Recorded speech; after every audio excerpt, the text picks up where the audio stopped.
जो भी महिला बैठी है गलत है। मस्जिद में जाना महिलाओं को मना है। तो जो भी महिला गई हैं, जिसने बुलाया है वो गलत है महिलाओं को।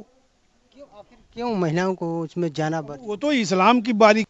आज हमारी खास बातचीत पूर्व विधायक नसीम अहमद जी से। आपको बता दूं इस समय एक वीडियो वायरल हो रही है। कौन सी वीडियो? आपको बता दूं एक जो सुप्रीमो यानी सपा सुप्रीमो अखिलेश यादव की वाइफ सांसद डिम्पल यादव को लेकर एक बयान आया है जो मौलाना राशिद ने टिप्पणी किया था उनके कपड़ों पे। आज उसके बारे में कुछ बात करेंगे विधायक जी से। सबसे पहले तो सीके सच तक चैनल में आपका स्वागत है। धन्यवाद आपका। आप जो इस वीडियो वायरल हो रही है जो मस्जिद में कपड़े को लेकर बैठने को सांसद वो भी डिम्पल जी को बैठने से जो मौलाना राशिद ने टिप्पणी किया है उस पर आप क्या कहना चाहेंगे? सवाल ये है कि अव्वलन तो मैं मुफ्ती नहीं हूँ, मैं तो आम नागरिक हूँ, थोड़ा मोड़ा पढ़ा लिखा हूँ। लेकिन जो हमने लोगों से सुना है, मौलानाओं से सुना है कि औरतों को मस्जिद में जाना मना है। किसी भी धर्म की, मुस्लिम धर्म की हो, हिंदू धर्म की हो, किसी भी धर्म की, औरतों को मस्जिद में जाना मना है हमारे सुन्नी मसलक के हिसाब से। तो एक तो पहले तो फिरंगी साहब ने गलती किया कि मस्जिद में बोला कि मीटिंग कर रहे हैं।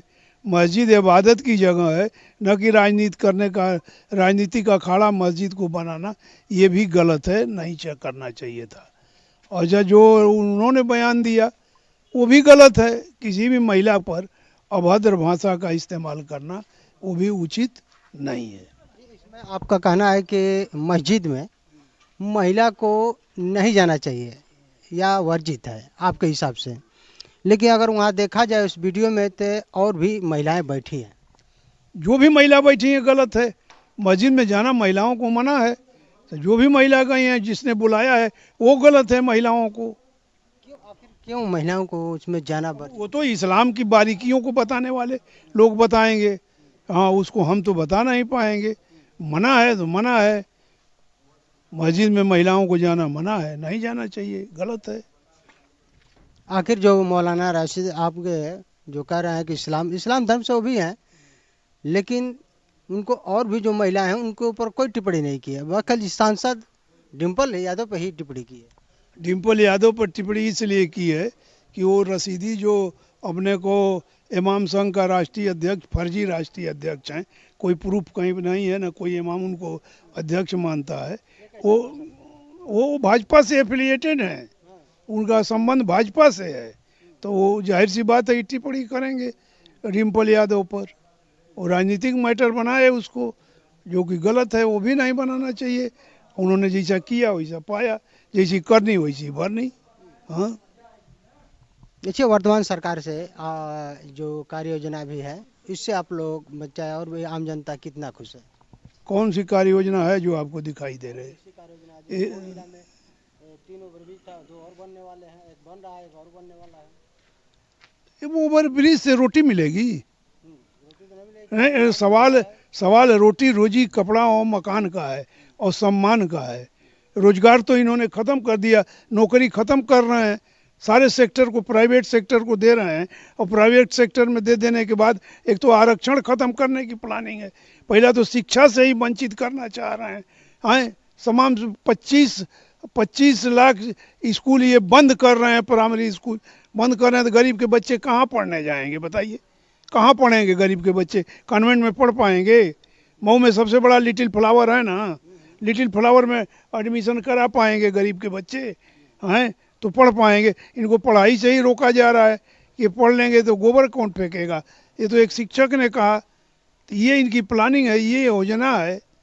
ओवर ब्रिज तो भाई आने जाने के लिए ठीक है, वो भी कर रहे हैं काम विकास का, वो विकास का काम ठीक है। लेकिन रहा सवाल कि बुनियादी काम तो नहीं कर रहे हैं। बुनियादी काम को तो ये बंद कर रहे हैं। हाँ, तो आपके हिसाब से कैसा काम? पढ़ाई लिखाई शिक्षा बहुत ज़रूरी है। शिक्षा का काम होना चाहिए। बड़ी फैक्ट्री जो मऊ में बंद पड़ी है, स्वदेशी काटन मिल मऊ बंद पड़ी है, वो कताई मिल, इसका ज़रूरी है। चूँकि बुनकर बाहुल ज़िला है, यहाँ बुनकरों की आबादी अच्छी है, तो वो सब काम होना चाहिए। ये काम करके इनको क्या मिल रहा है? ये तो जो कर रहे हैं ठीक है, इसका भी स्वागत है, इसकी हम आलोचना नहीं करते ओवरब्रिज का, मगर बुनियादी मसले से गरीबों को दूर कर रहे हैं और ख़ास तौर से 85% आबादी को दूर करने की साजिश कर रहे हैं। और ये जो शिक्षा प्रणाली है हमारे देश में, उसको लेकर आज जो गवर्नमेंट कॉलेज है, जो प्राथमिक विद्यालय, उसको मर्ज किया जा रहा है। वो तो आप जानते ही हैं, पब्लिक भी जानती है। लेकिन जो प्राइवेट स्कूल हैं, मनमानी एक फीस, मनमानी एक तरह से कहिए तो लोगों के बीच में चर्चा हो रही है कि धन उगाही कर रहे हैं। क्या कहना? दोहरी शिक्षा नीति है ना, दोहरी शिक्षा नीति गलत है कि नहीं गलत है? कोई क से कौआ पढ़ेगा, कोई ख से खरगोश पढ़ेगा, ग से गधा पढ़ेगा, और कोई वैज्ञानिक इंजीनियरिंग की पढ़ाई पढ़ेगा। दोनों में फ़र्क है कि नहीं है? फ़र्क है, बताइए। कॉन्वेंट स्कूल में इंग्लिश मीडियम पढ़ाया जाता है, अच्छी शिक्षा पढ़ाई जाती है, आपको ग से गधा पढ़ाया जाता है। तो कितनी खराब बात है। दोहरी शिक्षा नीति समाप्त होनी चाहिए।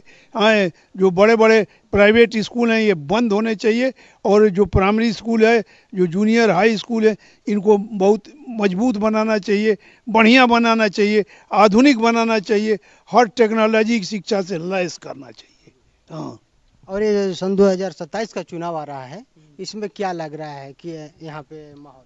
जनता तो फैसला करेगी। अब देखिए, जनता अब साइलेंट रह के फैसला करती है।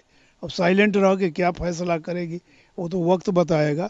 लेकिन हम लोग भी जिस पार्टी आज़ाद समाज पार्टी से लगे हुए हैं, चंद्रशेखर आज़ाद सांसद नगीना हम लोगों के नेता हैं, हम लोग भी दिन रात मेहनत कर रहे हैं कि 85 एक हो जाओ। अलग अलग रहोगे तो जूता खाओगे, सब कुछ तुम्हारा लुट जाएगा, छीन जाएगा। एक शेर है, एक शेर मैं दूसरे का पढ़ रहा हूँ, एक शेर है कि किसी की ताजपोशी हो रही है, किसी की ताजपोशी हो रही है, किसी का सर उतारा जा रहा है, किसी का कल संवारा जा रहा है, हमें तो किस्तों में मारा जा रहा है। अब हमारा मतलब समझ रहे हैं ना? किसी का कल संवारा जा रहा है, हमें तो किस्तों में मारा जा रहा है। ये नीति है इस सरकार की। हाँ, किसी का भविष्य बनाया जा रहा है, किसी को एकदम बर्बाद किया जा रहा है। हाँ, कि पढ़ ही न पावे, पढ़ाई से एकदम वंचित कर दिए जाए। हाँ। और जो चंद्रशेखर आजाद जो बता रहे हैं, अगले चुनाव में और एक मऊ में मीटिंग के दौरान आए थे, कार्यक्रम के दौरान जो बुद्ध सम्मेलन में, उनमें इनका कहना था कि इस समय हम एक मामला चल रहा है नरही में दलित समाज को लेकर, जो घटना घटी थी, जो बलिया जिला में पड़ता है, नरही थाना अंतर्गत। तो उसमें कहे थे कि हाँ भैया, हम इस मामले में कुछ आगे नहीं कर सकते हैं। अब क्या कर सकते हैं? सरकार में तो है नहीं, सरकार में नहीं, आवाज उठा सकते हैं। फिर भी सांसद है तो आवाज उठा सकते हैं ना। अब बलिया में सांसद नहीं है, सनातन पांडे, वो नहीं कुछ कर सकते। बलिया में सांसद हैं कि नहीं है? हाँ, रमाशंकर विद्यार्थी, बलिया जिला की 3 विधानसभा लगती है, तो उनसे सवाल आपको लोगों को नहीं पूछना चाहिए कि भैया तुम भी सांसद हो, तुम कुछ कर सकते हो कि नहीं कर सकते? नहीं तो पूछिए इन लोगों से भी, तो सवाल ना उठा सकता है, और क्या कर सकता है? सब सवाल करेगा। हाँ, उसको तो बहराइच में भी चर्चा किया था बलिया घटना का। हाँ जी, बहुत गर्मी हो गई। हाँ, रह दो। आप लोग देख सकते हैं, जो इस पूर्व विधायक नसीम अहमद जी से हमारी खास बातचीत हुई। का कहना है कि जो वायरल वीडियो इस समय चल रही है, सांसद डिम्पल के कपड़ों को लेकर टिप्पणी हुई थी जो मौलाना राशिद ने किया था, उनका कहना है कि महिलाओं को मस्जिद में जाना वर्जित है, जाना ही नहीं चाहिए। तो आप लोगों की क्या राय है, कमेंट बॉक्स में जरूर बताएं। आगे आप लोग क्या राय है, कमेंट बॉक्स में जरूर बताएं। Reporting Y CK Bhardwaj, Uttar Pradesh.